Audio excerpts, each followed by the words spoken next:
Velina Meke Aloha, everyone. It's Lamika of Lamika's podcast. I've got a special, kind of impromptu interview. We're going to have Eric Cooper on the show talking about Forest Moon Grove and some of the incidents that have happened and touching on military chaplaincy, U.S. military chaplaincy, and kind of delving into that whole community and situation. So, Eric, please tell our listeners a little bit about yourself and your organization before we head into the discussion. All right, sounds good. My name is Eric Cooper.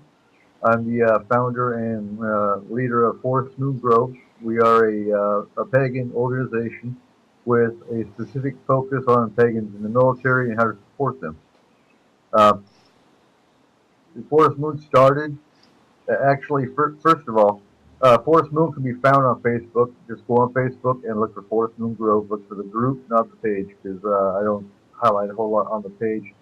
Everything we put out is put in the group, and that's where our files are. You can find all kinds of information on there. Mm-hmm. Um, we are headquartered out of Concrete, Washington, up in the mountains in the Cascades. I served 19 and a half years in the Army, did 4 combat tours. My last 2 tours, I ran Desert Moon Grove, which was in Balad, Iraq, 2004 to 2005. Then we set up Forest Moon because we had such an interest from pagan civilians as far as supporting the military. So we set up Forest Moon Grove, started out as a Yahoo group, and then of course flowed into Facebook because Facebook's much easier to use. Mm-hmm. Um, Throughout 0405, we had approximately 100 military and civilian contractors. We met every night, had coffee, did protection rituals, honored the Sabbaths. Oh, Uh, before we kind of go into your history and everything like that, I just had one quick question for contact. So you said that you guys are based in Concrete, Washington, but what's some kind of physical, either address or email that someone can get a hold of you directly if they want to help support U.S. troops through you? Directly, you can contact me at medicineeagle@yahoo.com. It's uh, medicine is normal, other than a Y. We can post it up on your podcast page. But yeah, it's medicineeagle@yahoo.com is my email. Um, my cell phone number is 360-724-8701 if it's urgent. Okay, thanks. Now, just kind of go roll it back a little bit more because you and I met, and for longtime listeners of the show, they know that you were one of the first people that I ever interviewed for my podcast. So, if we can roll it back even further to when you were stationed overseas, you're deployed overseas. What would you say is the very, very beginning, um, the very first incarnation of your organization? Okay, let's go back to Kitzingen, Germany, and that was prior to 2001. Um, I practiced solitary with my family in Army housing, and didn't really get involved with soldiers so much, other than the mundane, normal sergeant type stuff. But religious wise, kept to ourselves. Um, my first introduction to discrimination was I was transferred from Charlie Company to Bravo Company of the 701st. And my first formation of that unit, the first sergeant came out and said, if you are a Wiccan or a Satanist, you will not practice in my company area. But if you are a Christian, I will make sure you have time to go to chapel. Um, I was appalled. I literally appalled. And as soon as formation was over, I went straight to the training NGO and said, look, we have an issue. I want to know every soldier in this company that is listed as pagan, Wiccan, Druid, Asatru, anything that is pagan related. I want their name now. And it was a staff sergeant. She's like, oh, damn, you must be pagan. Like, exactly. Um, I started approaching soldiers in that company that I got the list from, and come to find out the chaplain himself had told a Wiccan soldier that he was a Satanist. So I went straight to the chaplain and said, look, you got an issue. Um, Now, within that battalion, I was also a safety NCO, which means any accidents, any safety training that needs to go on, that kind of thing. I worked for the colonel. Yeah, I was pretty good friends with the XO, who was a major.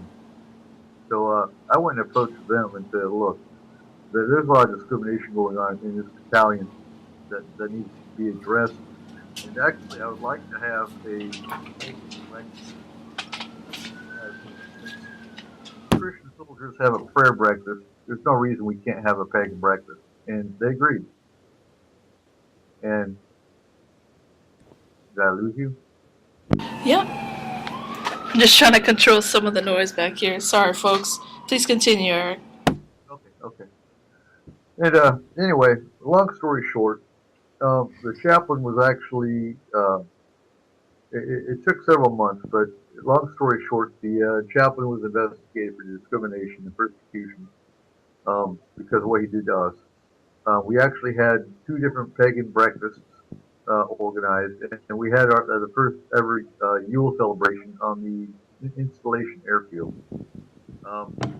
So I knew it could be done, and from there I went to Fort Lewis. Again, I didn't really get involved with anything politically until we got to Iraq in Blod, and that's where I set up Desert Moon Grove. And even that chaplain,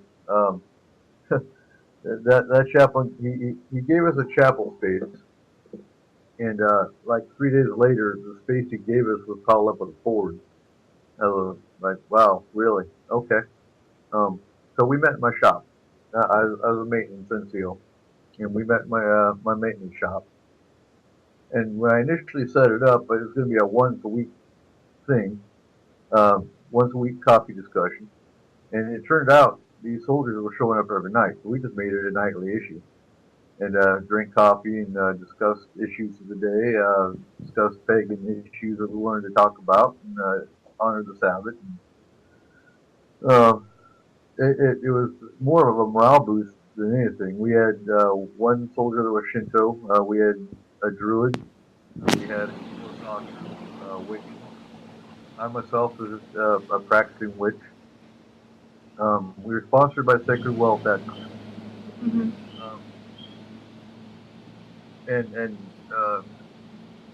I've experienced Sacred Well, and then for Telefar, when I set up Desert Moon again in Telefar, I used Clarion Tabernacle, and kind of showed me where the what's the word?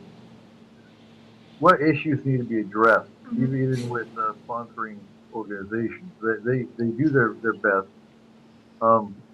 but with an endorsing agency, I expect to be taken care of. That's why they endorse you. They give you a piece of paper that says you can be DFGL, which is a DFGL in the Army is a Distinguished Faith Group Leader. We don't have a Wiccan chaplain or a pagan chaplain in the military. I've heard rumors about a chaplain that's Wiccan in the Air Force, but that hasn't been validated. So I'm not,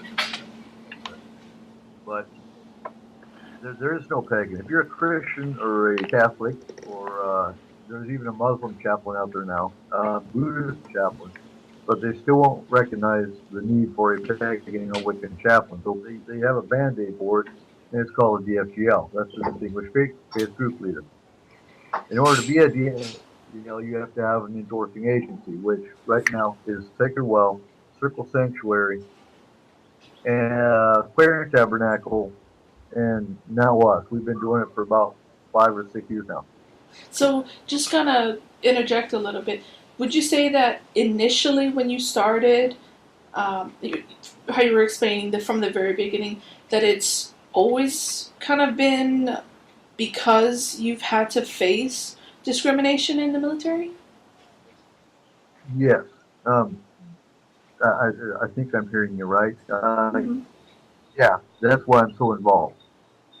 Okay. Is because there's discrimination everywhere. And the reason we're doing this interview, as a matter of fact, is because of the issues going on, especially of late.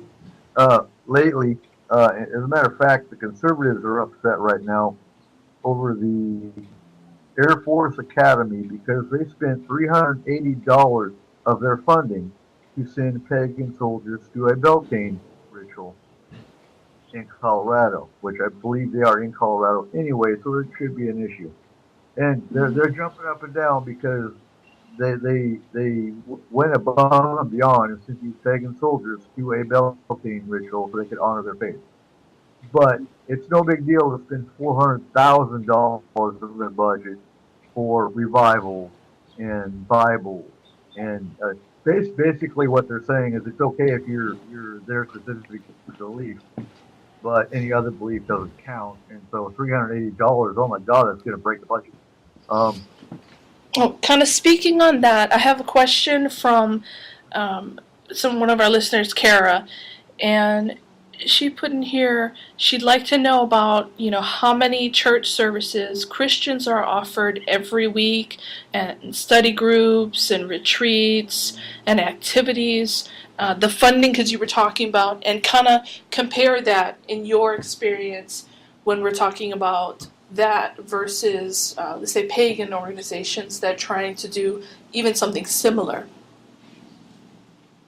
I don't know the answer to that. I honestly don't. I know the chaplain's got a budget. I'm not sure what the budget is. I've never looked at that aspect. They have the morning and the evening Sunday services. They have the Wednesday evening services. They have revivals. They have marriage retreats. They have if you're of a Christian or a Catholic faith, they just have enormous. They have a big budget, and within that budget, they're supposed to give Muslims prayer rugs.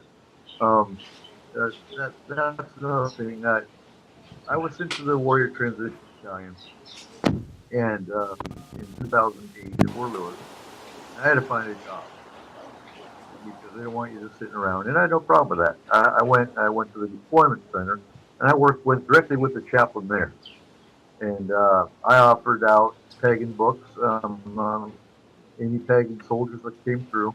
Now, let me clarify. When I say a pagan soldier, I don't mean I'm talking Druids. I'm talking Asatru. I'm talking Wiccan. I'm talking anyone that is of earth-based, polytheistic, or monotheistic. In the case of Dianic Wiccan, anyone that labels himself of an earth-based pagan belief.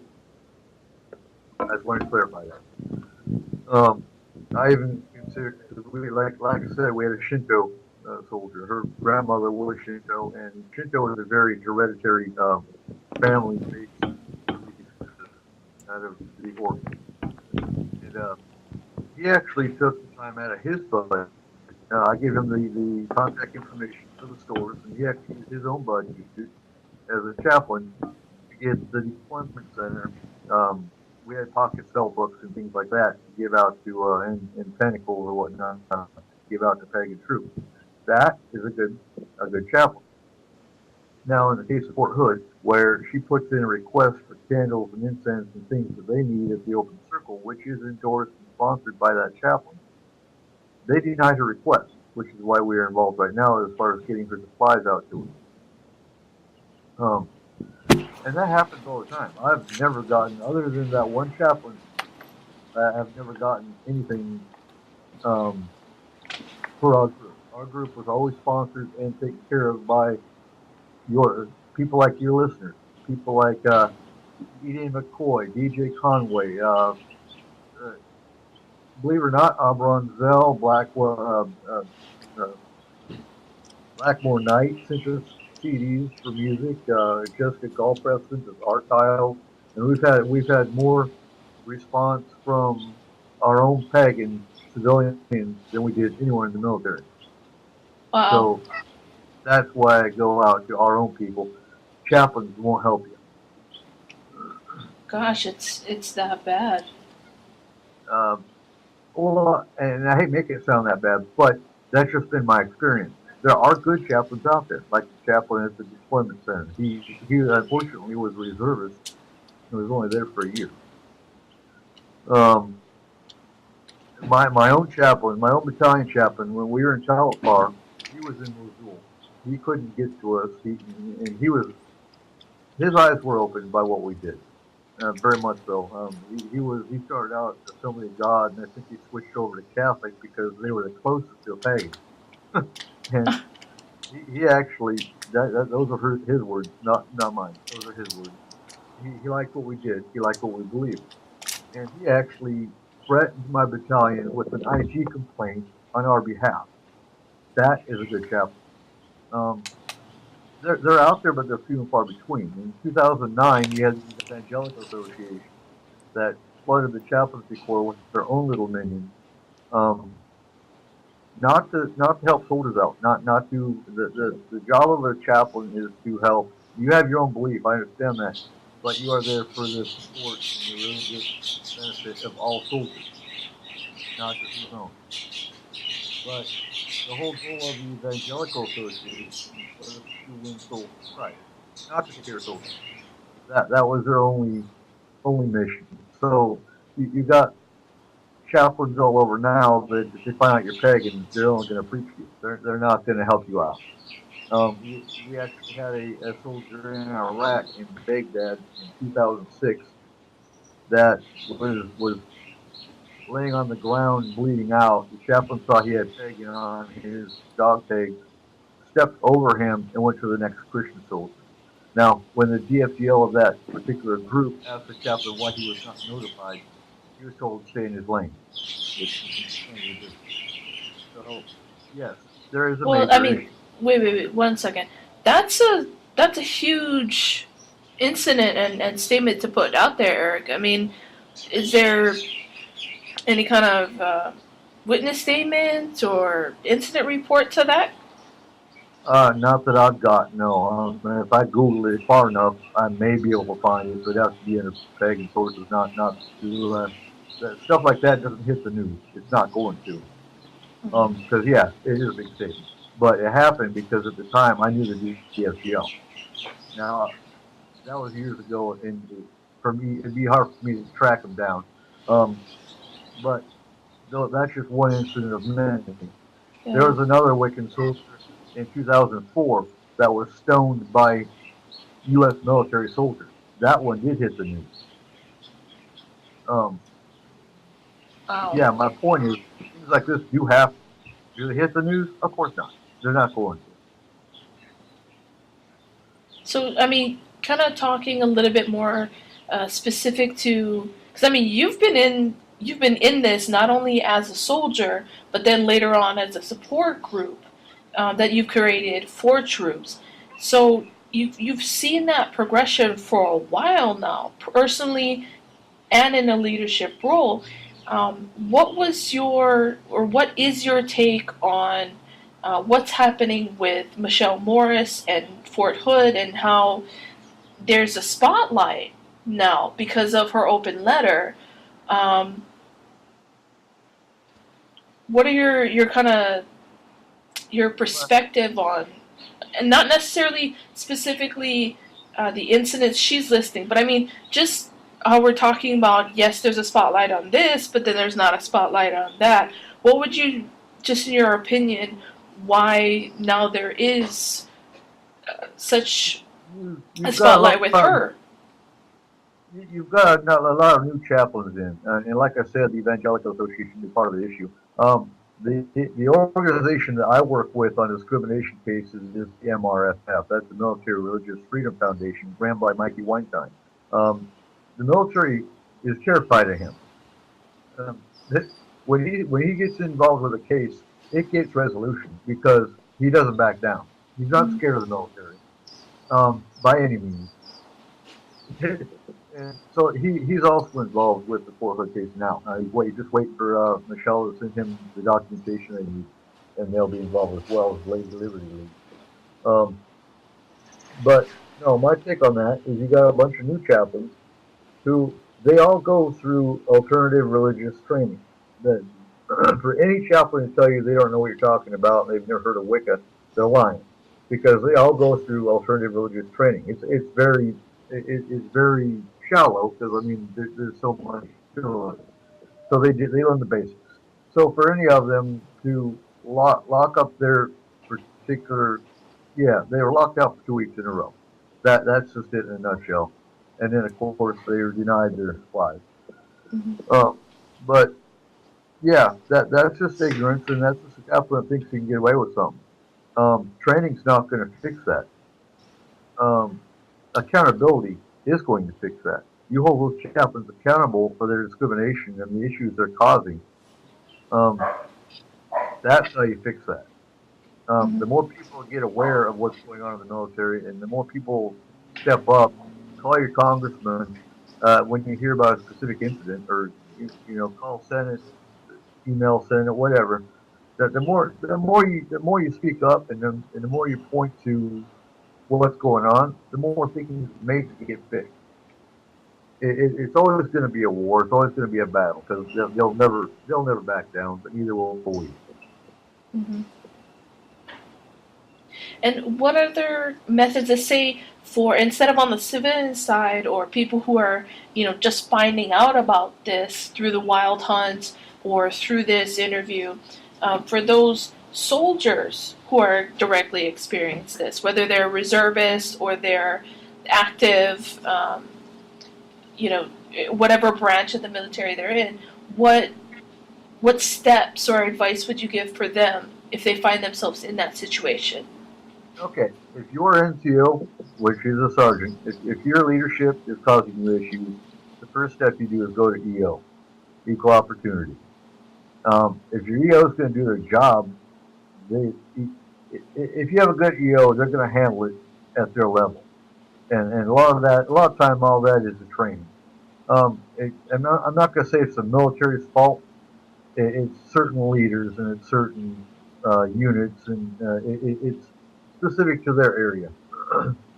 And yeah, if they have a good EO, their EO is going to handle it at their level, and it might just be a simple matter of training or a class or something like that. If your EO is the issue, then you go to IG, the Inspector General. They inspect, or they investigate all issues that go on in the installation.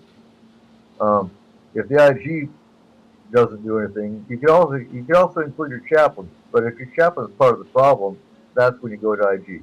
Hmm. And then if it doesn't get handled at that level, then you call the MRFF.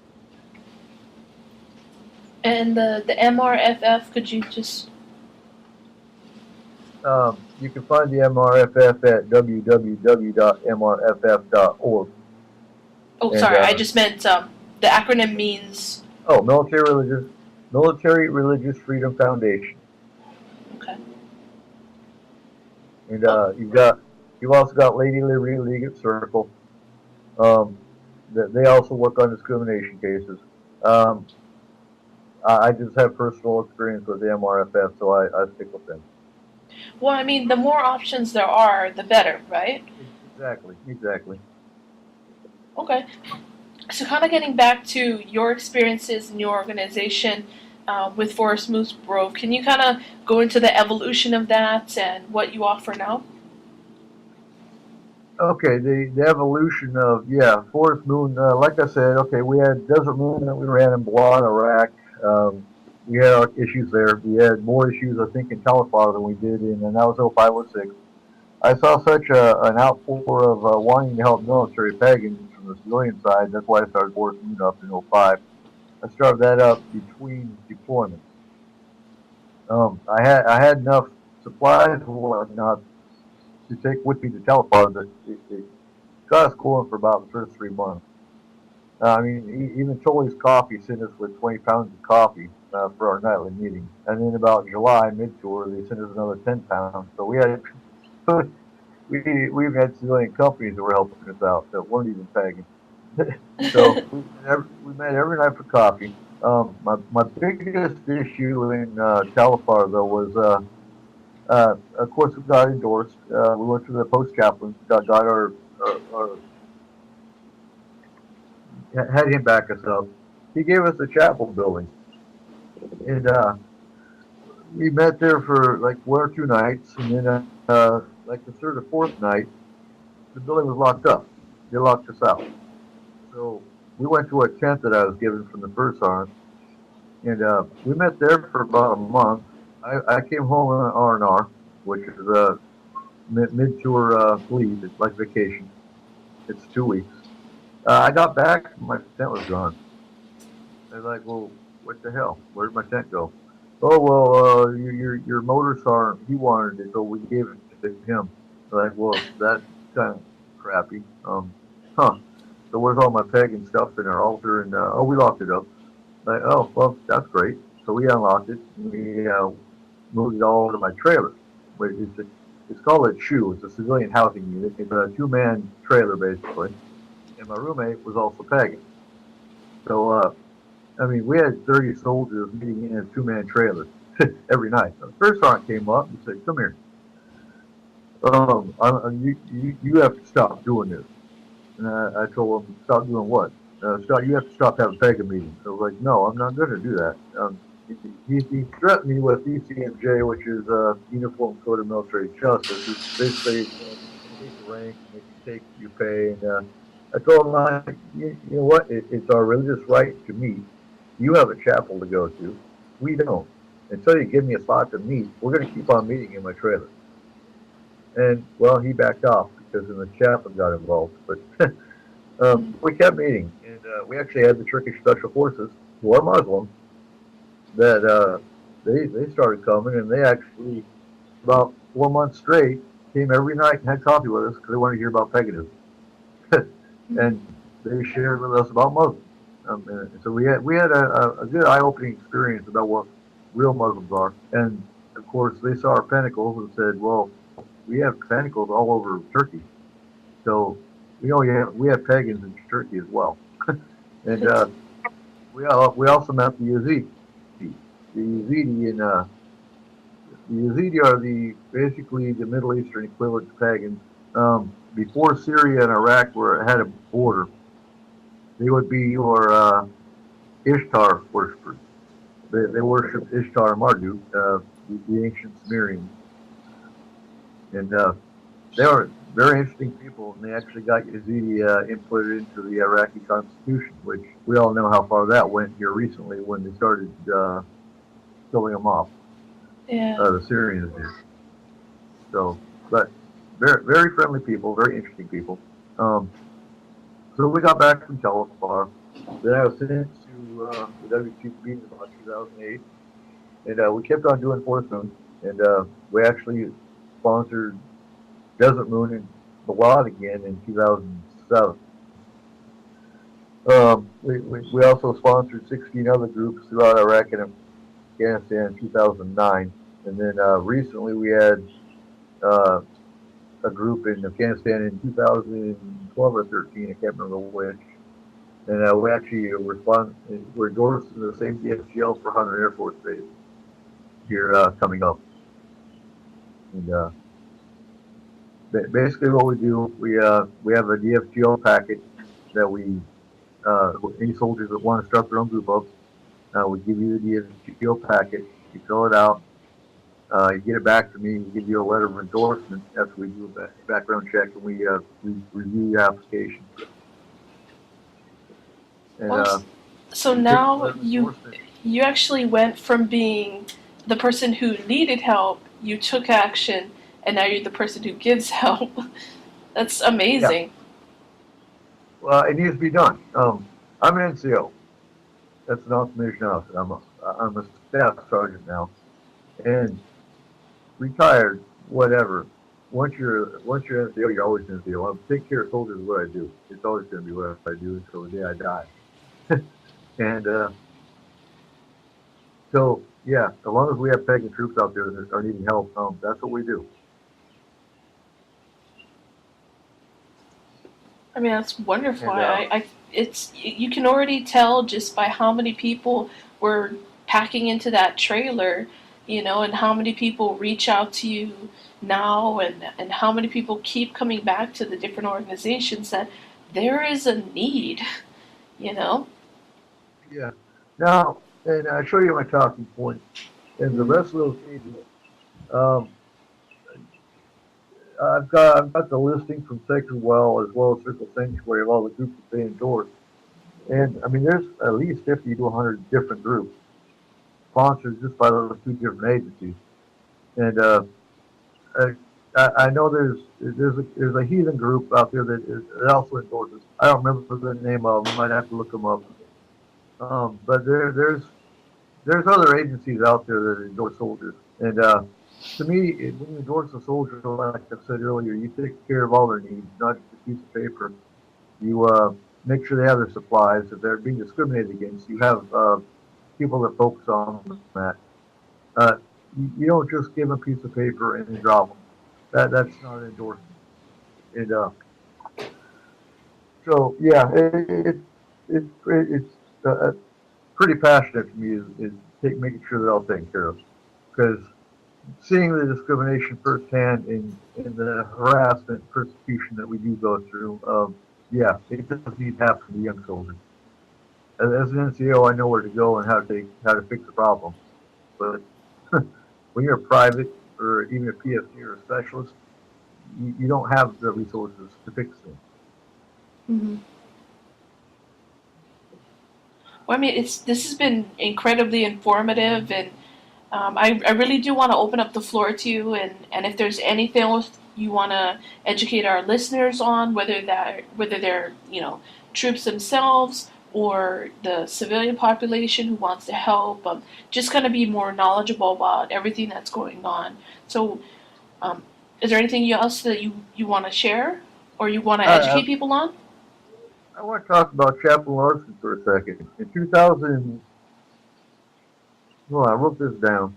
I was in Iraq when this happened, but there was actually a Christian chaplain that wanted to become the first Wiccan chaplain, and his name was Don Larson. And he actually changed his faith to Wicca, and instead of letting him be the first Wiccan chaplain, his Christian agency dropped his endorsement, which he got kicked out of the army because he couldn't be a chaplain anymore because they wouldn't recognize, I believe it was Sacred Well that was trying to endorse him as a chaplain. And the military, even though they were qualified to be an endorsing agency for a full-fledged chaplain, turned them down. They've been fighting for a pagan chaplain, for a Wiccan chaplain, I don't know, God, at least 10, 15 years. And they actually had one that was fully qualified, but they filtered him down. So, yeah, I shake my head all the time. I really do. Yeah. At the discrimination or at the lack of understanding these people have. Yeah, I mean, it's also when you look at what happened to a lot of soldiers that were in the LGBT community, and they got outed, or they wanted to fight against those policies, so they outed themselves, and some of them, or a lot of them, were highly qualified, incredibly necessary individuals, but because they were lesbian or bi or gay or anything like, they were then summarily kicked out. Right.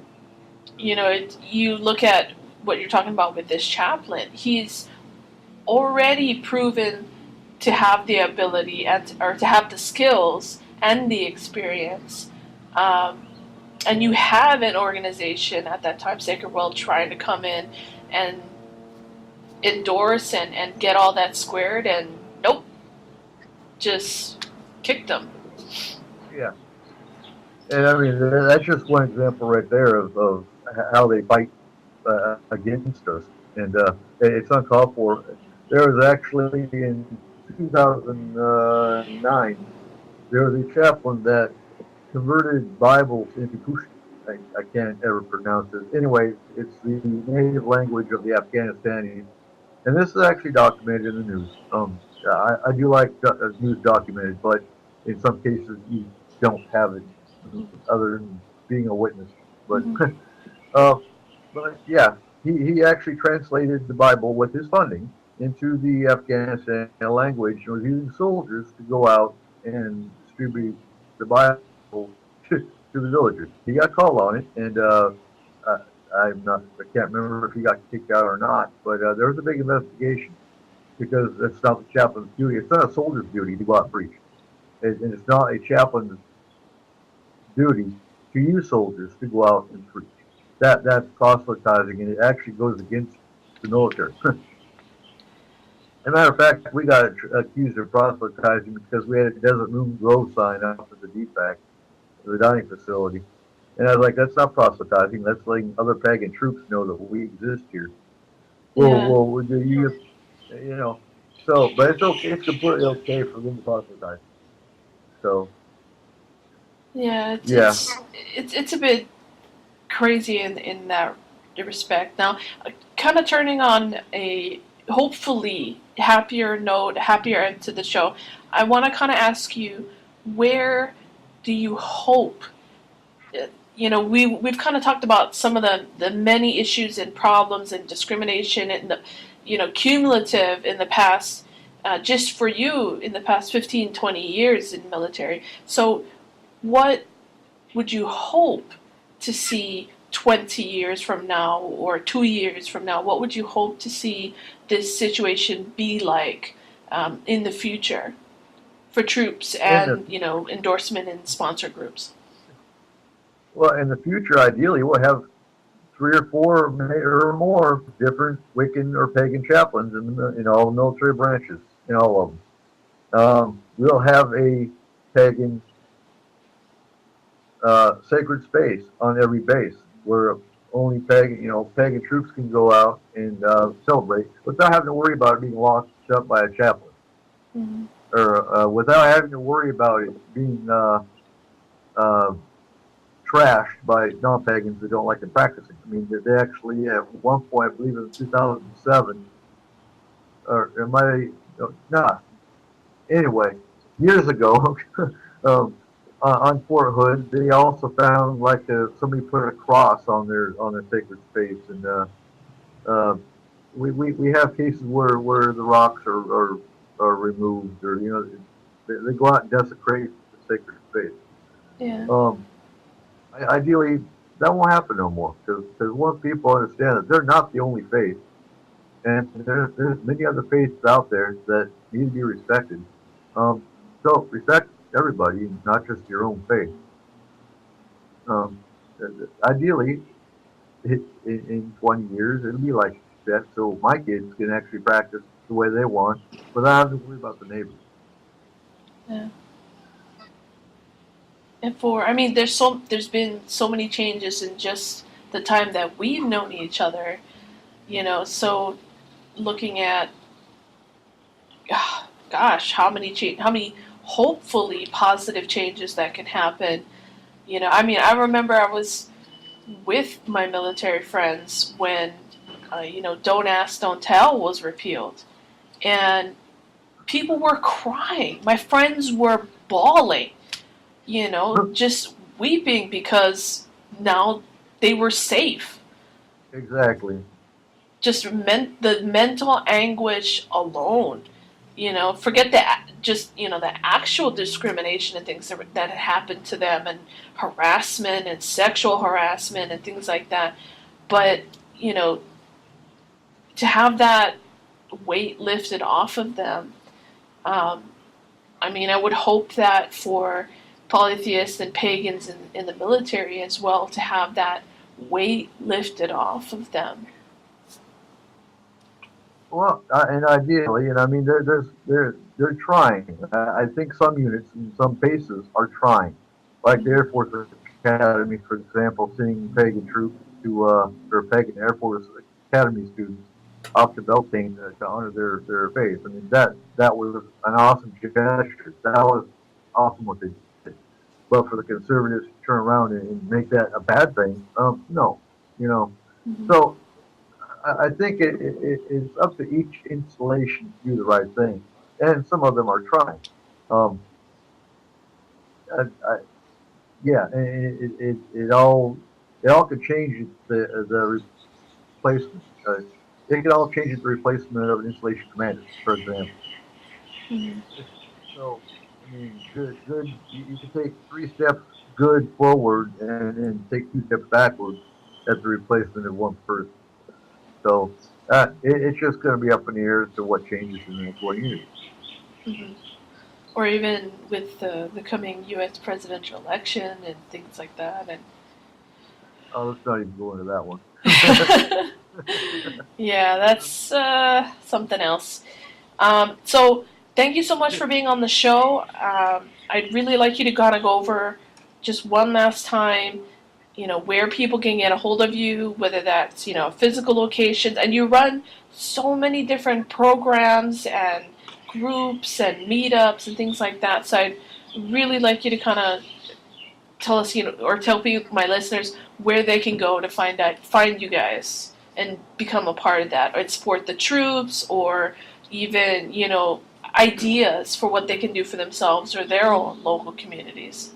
All you have to do is go on the search Facebook bar and punch in Forest Moon Grove, and you guarantee we'll pop up because we're highly active. And again, my cell phone number is 360-724-8701. If it's urgent. And that direct email again? Direct email is medicineeagle@yahoo.com. It's MEDICYNE_eagle@yahoo.com. That's great, Thank you so much for coming on the show. And, of course, we'll have you on in the future. If anybody has any questions for Eric and for Forest Moon Grove, definitely go check them out on Facebook. The group itself, you can go in, pop a question. They respond pretty quickly. And they put out informationals very regularly. So whether it's, reaching out for a local group or just contacting Eric and his lovely family. Auntie Lamika says hi, by the way. I will. But, I hope everyone has a new perspective, or at least has more information about this situation, that it's not just Fort Hood, it's not just Michelle Morris, it's not just one location, it is systematic. And if you want to make a difference, you can be outraged, understandable, but if you want to do something about it, Forest Moon Grove, they're there. You have their contacts, you have their history, their goals. Head on over to them, see what you can do. Whether it's just moral support, or you want to send supplies. The main thing about building a community is you have to participate. Even with the show and everything like that, I have people sending me questions, and I put them forth to Eric. Send me questions. Send Eric questions. Get educated. Okay? So until next time, I hope everybody's having a good time wherever they are. Enjoy this leap year edition, and till next time, Lady bless, blessed be. Aloha everyone. Bye. Bye.